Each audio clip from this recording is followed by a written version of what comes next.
تبلیغی جماعت سے اللہ نے بہت کام لیا، اس سے انکار نہیں ہے۔ حضرت مولانا الیاس رحمۃ اللہ علیہ اس جماعت کے بانی ہیں، اور پہلی بات بہت ساری بدعات تبلیغی جماعت میں رائج ہو چکی ہیں۔ اگر تبلیغی جماعت نے اپنی ان بدعاتوں کی اصلاح نہیں کری، میں آج اس ممبر سے کہہ رہا ہوں، اور میں کیا میرے جیسے ہزاروں علماء کہہ رہے ہیں، دارالعلوم دیوبند کے شیخ الحدیث حضرت مفتی سعید رحمۃ اللہ علیہ جن کا ابھی انتقال ہوا ہے، وہ یہ کہا کرتے تھے کہ اگر تبلیغی جماعت کے لوگوں کی اصلاح نہ کی گئی اور علماء نے ان کے منکر پر نکیر کری، تو ایک وقت ایسا آئے گا کہ تبلیغی جماعت دیوبندیوں کا ایک گمراہ فرقہ بن جائے گی۔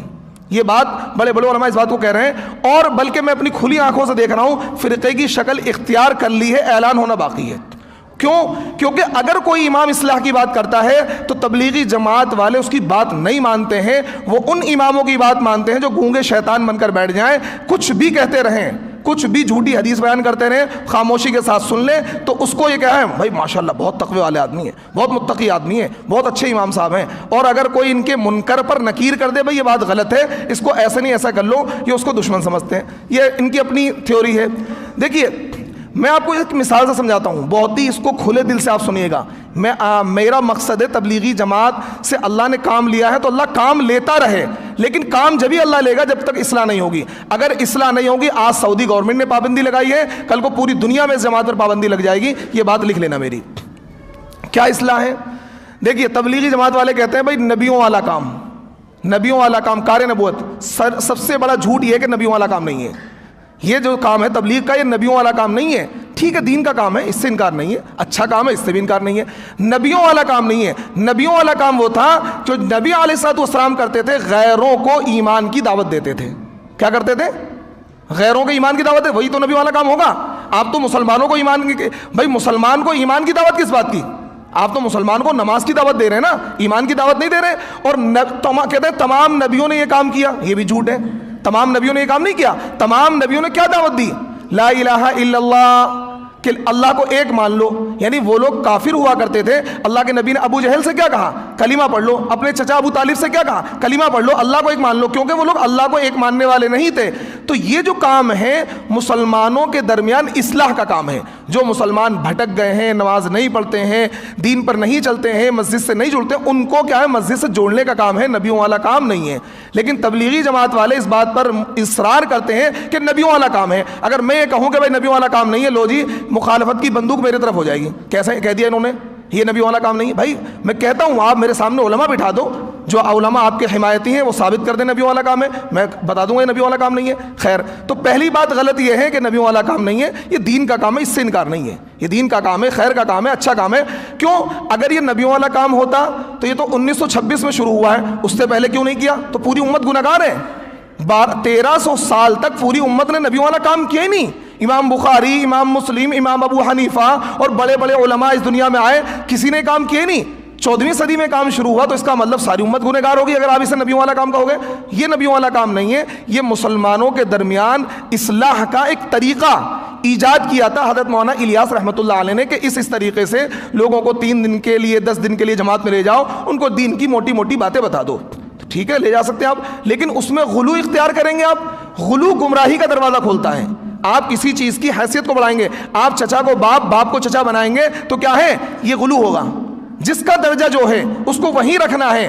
نبی کو نبی کا درجہ دینا ہے، خدا کو خدا کا درجہ دینا ہے۔ بعض لوگ کیا کرتے ہیں، نبی کی محبت میں اتنا آگے بڑھتے ہیں کہ نبی کو خدا کا درجہ دے دیتے ہیں، وہ گمراہ ہو جاتے ہیں۔ جیسا کہ ایک شاعر یوں کہتا ہے، وہ عرش پر جو، میں اس کو نقل کر رہا ہوں، وہ عرش پر جو مستوی تھا خدا ہو کر، وہ عرش پر جو مستوی تھا خدا ہو کر، وہ مدینے میں اتر آیا مصطفیٰ ہو کر۔ نبی کی محبت میں غلو کر رہا ہے کہ نہیں، وہ جو عرش پر اللہ ہے وہی نبی میں کیا ہے، وہی مدینے میں مصطفیٰ ہو کر اتر آیا۔ تو یہ نبی کی محبت میں غلو ہے۔ نبی کی محبت میں اس درجے غلو کرنا کہ نبی کو خدا کا درجہ دے دینا، یہ کیا گمراہی کا دروازہ کھولتا ہے۔ حضرت عیسیٰ علیہ السلام کے جو ماننے والے تھے، وہ حضرت عیسیٰ کی محبت میں اتنے آگے بڑھے، انہوں نے یہ کہا کہ عیسیٰ اللہ کے بیٹے ہیں، گمراہ ہو گئے۔ تو محبت میں غلو نہیں کرنا ہے، بڑھاوا نہیں دینا ہے، جو چیز جس درجے کی ہے اس کو وہیں رکھنا ہے۔ آپ اس کو نبیوں والا کام کہیں گے، یہ غلو ہے۔ آپ یہ کہیں کہ خیر کا کام ہے، دین کا کام ہے، اچھا کام ہے، لوگوں کو بھلائی کی طرف بلانے والا کام ہے، اچھی بات ہے، ہمیں کوئی اختلاف نہیں، آپ کریے، خوب کام کریے، ہم آپ کے موافق ہیں۔ لیکن اگر آپ یہ کہیں گے نبیوں والا کام ہے تو سب سے پہلا مخالف میں آپ کا ہوں، ایک بات۔ دوسری بات، شریعت کا ایک اصول سمجھیے آپ، اصل میں لوگ کیا کرتے ہیں, شریعت کے مزاج کو نہیں سمجھتے. شریعت کے مزاج کو جب تک آپ نہیں سمجھیں گے, دین کو نہیں سمجھیں گے. شریعت کا ایک مزاج میں نے بھی بتایا نا, جو چیز جس درجے کی ہے, اگر کوئی چیز جائز ہے, کوئی چیز جائز ہے, آپ اس کو جائز کو واجب بنائیں گے, بدعت. کوئی چیز مستحب ہے, مستحب کو سنت بنائیں گے, غلط. سنت کو واجب بنائیں گے, غلط. واجب کو فرض بنائیں گے, غلط. جو فرض ہے فرض پر رکھیے, جو واجب ہے اس کو واجب پر رکھیے, جو سنت ہے اس کو سنت پر رکھیے, جو مستحب ہے اس کو مستحب پر رکھیے, جو جائز ہے اس کو جائز پر رکھیے. کسی بھی چیز کو اس کی جگہ سے مت بڑھائیے. یہ ہماری ذمہ داری ہے. نبی علیہ الصلوۃ والسلام کے صحابہ اس چیز کو قطعاً ناپسند کرتے تھے, کوئی کیا ہے اس میں کوئی چیز بڑھا دے. دیکھیے ایک صحابی کا واقعہ ہے, اور حدیث میں آتا ہے کہ اگر آپ کو چھینک آ جائے تو آپ کیا کہیں؟ الحمدللہ. کیا کہیں گے آپ؟ یہ نبی سے ثابت ہے, حدیث سے ثابت ہے. اور اس کے جواب میں کہیں یرحمک اللہ, مجھے چھینک آئی, میں نے کہا الحمدللہ, تو آپ کیا کہیں گے؟ یرحمک اللہ. تو ایک بندے نے کیا کہا؟ یرحمک اللہ علی رسول صلی اللہ علیہ وسلم. اس نے ایک جملہ اضافہ کر دیا. صحابی نے ڈانٹا ان کو کہ بھئی آپ نے کیوں اضافہ کیا, جبکہ صلی اللہ علیہ وسلم کا مطلب کوئی غلط نہیں ہے, نبی پر درود بھیج دی اس نے, لیکن وہاں پر ایڈ کر دیا, ایک جملہ ایڈ کر دیا, یرحمک اللہ علی ملت رسول اللہ, یا اس طرح کا کوئی جملہ اس نے ایڈ کیا جو مطلب اس میں اضافہ تھا. تو صحابی نے ان کو ڈانٹا کہ اس میں آپ نے جملہ کیوں ایڈ کیا, آپ نے جملہ کیوں ایڈ کیا جب شریعت میں نہیں ہے. تو کہنے کا مطلب ہے جو چیز جس درجے کی ہے اس کو وہیں رکھنا ہے. اگر آپ بڑھائیں گے تو وہ اس عمل کو, اسی عمل کو بدعت بنا دے گا. اب میں آپ کو ایک ایگزامپل سے سمجھاتا ہوں. مرنے کے بعد ایصال ثواب کرنا. آپ کے گھر میں, میرے گھر میں کسی کا انتقال ہو گیا تو آپ ایصال ثواب کریے, ثابت ہے. آپ قرآن پڑھ کے بخشیے, آپ غریبوں کو کھانا کھلا دیجئے, مدرسے کے بچوں کو کھانا کھلا دیجئے, جائز ہے. لیکن آپ دن خاص کر لیں گے, بھائی تیسرے دن کرنا ہے, تیسرے دن کرنا ہے. ہم علماء دیوبند کہتے ہیں بدعت ہے. ہم تیجے کو بدعت کہتے نہیں کہتے ہیں, ہم کہتے ہیں تیجا بدعت ہے, 10واں بدعت ہے. بدعت کیوں ہے؟ کیونکہ حالانکہ تیجے اور 10ویں میں کیا ہوتا ہے, بھئی غریبوں کو مدرسے بچوں کھانا کھلا دیتے ہیں, قرآن پڑھوا دیتے ہیں. ہم کہتے ہیں بدعت ہے. کیوں بدعت ہے؟ آپ نے ایصال ثواب کو خاص کر لیا تیسرے دن کے ساتھ, 10ویں دن کے ساتھ, 20ویں دن کے ساتھ, 40ویں دن کے ساتھ. خاص کیوں کیا آپ نے؟ آپ اسی دن کر دیتے. اب آپ آج سال پورا ہوا, آج کیا ہے, میرے ابو کی برسی ہے, آج میری امی کی برسی ہے, آج فلاں کی. آپ نے کیا ہے, تیسرے دن یاد کیا, 10ویں دن یاد کیا, اور اب 10ویں کا اپڈیٹ ورژن جو آیا ہے وہ 20واں ہے, 20ویں دن یاد کیا, پھر 40ویں دن یاد کیا, پھر آپ نے کیا ہے سال میں یاد کیا, برسی بنا لی. تو ہم کہتے ہیں بدعت ہے. اگر آپ ویسے ہی روزانہ جب دل کرے آپ ایصال ثواب کروائیے, قرآن پڑھ لیجئے, پڑھوا دیجئے, سب جائز ہے. لیکن آپ دنوں کو خاص کریں گے, کیونکہ شریعت نے کوئی دن خاص نہیں کیا ہے, آپ دن کو خاص کریں گے تو یہ بدعت بن جائے گا. رول سمجھ میں آ رہا ہے؟ التزام مالا یلزم, فقہ کے اصول عربی کا جملہ بول رہا ہوں. جو چیز لازم نہ ہو اس کو لازم سمجھ لینا. تیسرے دن ثواب پہنچانا لازم نہیں تھا, 10ویں دن ثواب پہنچانا لازم نہیں تھا, 40ویں دن ثواب پہنچانا لازم نہیں تھا, آپ نے اس کو لازم سمجھ لیا. تیسرے دن, 10ویں دن, 20ویں دن, اور کیا ہے باقاعدہ پہلے سے انویٹیشن بھیجا جاتا ہے, بھائی ابو کا 40واں ہے, ابو کا 40واں ہے, امی کا 40واں, فون ہوتا ہے رشتہ داروں کو, 40ویں دن یا 39ویں دن یا 41ویں دن لوگ بلا کے انوائٹ کیا جاتا ہے. بھائی یہ کیا ہے, یہ بدعت ہے. آپ تو اب دیکھیے, میں کم ٹو دا پوائنٹ, اب پوائنٹ پر آ رہا ہوں. تبلیغی جماعت کے بہت سے عمل ہیں جو بدعت نہیں تھے لیکن بدعت بن گئے ہیں. بدعت تو نہیں تھے لیکن بدعت بن گئے ہیں لازم کرنے کی وجہ سے. 3 دن لگانا جائز ہے, کوئی لگانا چاہے لگائے, کوئی نہ لگائے, مرضی ہے اس کی. لیکن اگر کوئی پوری زندگی بھی نہیں لگائے گا تو اللہ کے وہاں کوئی پکڑ نہیں ہوگی, اللہ کے وہاں کوئی پکڑ نہیں ہوگی. پوری زندگی کبھی جماعت میں نہیں گیا, کوئی پکڑ نہیں ہوگی. اب یہ کیا کہتے ہیں, بھائی نہیں 3 دن تو لگانے ہی پڑیں گے. 3 دن جب تک وقت نہیں لگے گا تو دین سمجھ میں نہیں آئے گا. بھائی میرا تو وقت نہیں لگا, شاید اسی وجہ سے مجھے دین سمجھ میں نہیں آیا, اسی وجہ سے مجھے دین سمجھ میں نہیں آیا. تو 3 دن کو لازم کر لیا ہے. گھر میں کچھ بھی ہو جائے, فاقہ ہو, 3 دن لگانے ترتیب آ گئی بھائی مہینے کی. سال میں چلا لگانے ہی لگانا ہے, چاہے کچھ بھی ہو جائے, بیوی بیمار ہے, بیوی حمل سے ہے, پریگننسی میں ہے, کچھ بھی ہو. یہ میں ہوائی باتیں نہیں کر رہا ہوں, یہ پریکٹیکلی باتیں کر رہا ہوں جو موجود ہیں. بھلے اس کا انکار کریں, 3 دن کا لزوم ہے کہ نہیں جی 3 دن لگانے ہیں, تو یہ کیا, یہی بدعت ہے. آپ نے اپنے اس عمل کو اپنے کردار کی وجہ سے بدعت بنا دیا ہے. آپ کی اس شدت نے تبلیغی جماعت کو نقصان پہنچایا ہے. اب ایک اس کا اپڈیٹ ورژن آیا کہ امام وہ رکھو جس کا وقت لگا ہوا ہو. یہ کہا ہے باقاعدہ اوپر سے بڑوں سے, جو دہی بڑے ہیں نا وہ, ان سے باتیں چلتی ہیں. بڑے جو ہیں کہ بھئی جس کا وقت نہ لگا ہو اس سے مسئلہ نہ پوچھو, جس کا سال نہ لگا ہوا وہ حیات الصحابہ کی تعلیم نہیں کرے گا, اور جس کا وقت نہ لگا اس سے مسئلہ مت معلوم کرو, اور جس کا وقت نہ لگا اس کو امام نہ رکھو. یہ باقاعدہ کیا ہے, جہاں جہاں تبلیغی جماعت کا جن مسئلوں میں ہولڈ ہوتا ہے وہ یہی کام کرتے ہیں. میرے ساتھ خود ہوا. مصطفیٰ, جب میں نے رحمانیہ مسجد چوہان ماگر میں امامت چھوڑی تو مصطفیٰ آباد کی فاطمہ مسجد ہے, 27ویں رمضان کو میں نے وہاں تراویح پڑھائی, اور تراویح پڑھانے کے بعد میں کمیٹی سے میری بات چیت ہوئی کہ اللہ ٹھیک ہے جی آپ کا سلیکشن ہو گیا. پھر ایک صاحب نے مجھ سے کہا جی آپ کا وقت لگا ہوا ہے نہیں لگا ہوا ہے؟ میں نے کہا بھائی میں نے 15 سال مدرسے میں لگائے ہیں. کہ نہیں وہ آپ نے جماعت میں وقت لگایا؟ میں نے کہا نہیں. پھر وہ انہوں نے مجھے منع کر دیا اس بنیاد پر کہ میرا وقت نہیں لگا ہوا ہے. یہ شدت ہے, یہ لازم ہے, یہی تو بدعت ہے, یہی تو بدعت ہے. کسی چیز کو لازم سمجھ لینا کہ اسی امام کو امامت پر رکھیں گے جس کا وقت لگا ہوا ہے, تو یہی تو بدعت ہے. اب آ جائیے مشورے پر. مشورہ کرتے ہیں روزانہ. پہلی بات, حدیث میں روزانہ مشورے کا ذکر ہی نہیں ہے. اللہ کے نبی روزانہ مشورہ کرتے تھے. اللہ کے نبی روزانہ کبھی ایسا نہیں ہم نے دیکھا کبھی کوئی خاص معاملہ مشورہ کر لیا. یہاں روزانہ مشورہ ہوگا. اور بڑے میں افسوس کے ساتھ کہہ رہا ہوں, مشورے غیبت کا اڈا بنے ہوئے ہیں. مشورے غیبت کا اڈا بنے ہوئے ہیں. امام صاحب کیا کر رہے ہیں, مؤذن صاحب کیا کر رہے ہیں, باقاعدہ مشورے میں پلاننگ ہوتی ہے امام کو ہٹانے کی.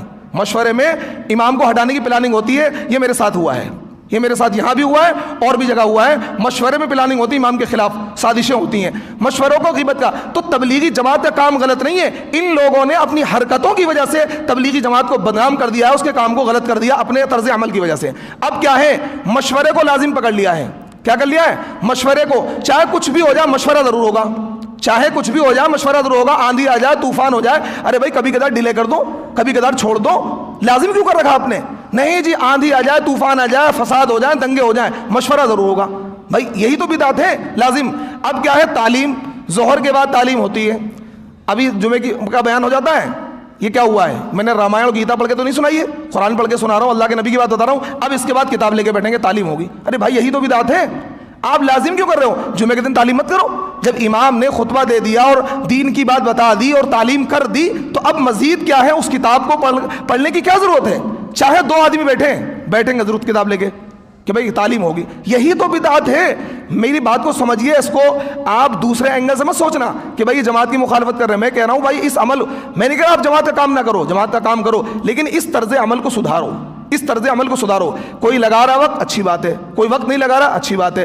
مشورہ کبھی ہو گیا, کبھی ٹال دیا, کوئی مسئلہ نہیں ہے. اب کیا ہے, اتوار کا جوڑ ہے, ہونا ہی ہونا ہے. آندھی آ جائے, طوفان آ جائے, جوڑ ضرور ہوگا. جوڑ کیا ایک دن بھی ڈیلے نہیں ہو سکتا, چاہے کتنا ہی بڑا مسئلہ ہو. ابھی مولانا کلیم صدیقی صاحب کی گرفتاری ہوئی تھی, تو اس دن کیا تھا, آل انڈیا امامز کونسل نے احتجاج کیا. تو میں نے کہا بھائی چلو, میں نے یہاں عصر کے بعد اتوار کا دن تھا, میں نے کہا بھائی احتجاج میں شریک ہوں گے. تو بھائی جماعت والے سارے بیٹھ گئے کہ آج ہمارا اس کا دن ہے. حالانکہ پھر میرے غصہ کرنے پر 2-3 شریک بھی ہوئے. تو بھائی ایک دن چھوڑ دو, کیا دقت ہے؟ یہی تو بدعت ہے کہ آپ نے لازم پکڑ لیا, کتنا ہی اہم مسئلہ ہو آپ چھوڑ نہیں سکتے. بھائی میں قرآن کی تفسیر کرتا ہوں, کبھی کرتا ہوں, کبھی نہیں کرتا ہوں. میں لازم نہیں کر رکھا میں نے. اگر کوئی بندہ ہر لازم پکڑ, میں کروں نہیں جی, کچھ بھی ہو جائے قرآن کی تفسیر ڈیلی کرنی ہے, ایک دن بھی ناغہ نہیں کرنا ہے, پھر یہ عمل بدعت بن جائے گا. یہ عمل کیا بن جائے گا؟ بدعت بن جائے گا. جیسے جمعے کا روزہ ہے, علامہ ابن عابدین شامی رحمۃ اللہ علیہ نے جمعے کے روزے کا بدعت ہونے کا فتویٰ دیا 100 سال پہلے. کیوں؟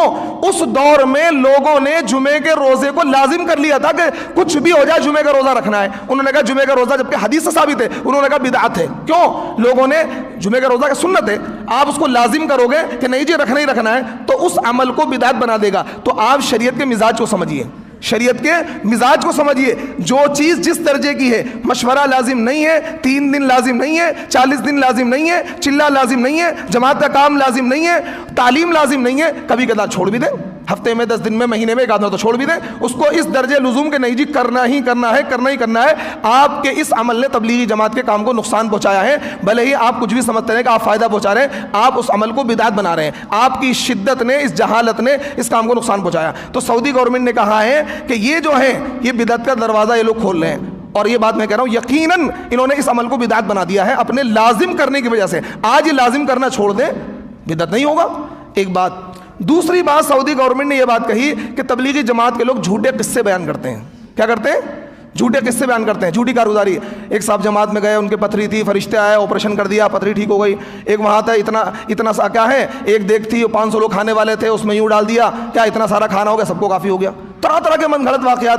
مولانا صاحب بچے تھے اور کیا ہے ہیلی کاپٹر جا رہا تھا, انہوں نے انگلی دکھائی, ہیلی کاپٹر رک گیا.